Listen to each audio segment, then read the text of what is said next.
పోచమ్మ అంటే ప్రోచు అంటే కాపాడు, నన్ను బ్రోచే వారెవరు రా త్యాగరాజ కీర్తనం. ప్రోచడం అంటే ప్రొటెక్షన్, కాపాడడం.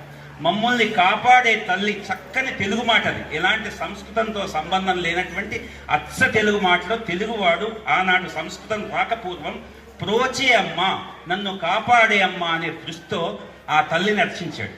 అలాగే ఎల్లమ్మ అనే మాటకు అర్థం చూడు. ఎల్ల అంటే సరిహద్దు.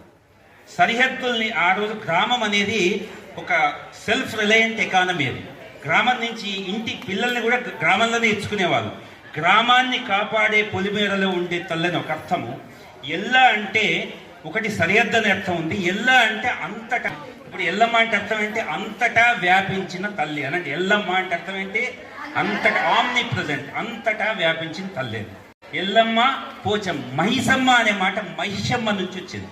మహిషాసుర మర్దిని తెలుగు వాళ్ళు మహిషమ్మ అని కొలుచుకున్నారు.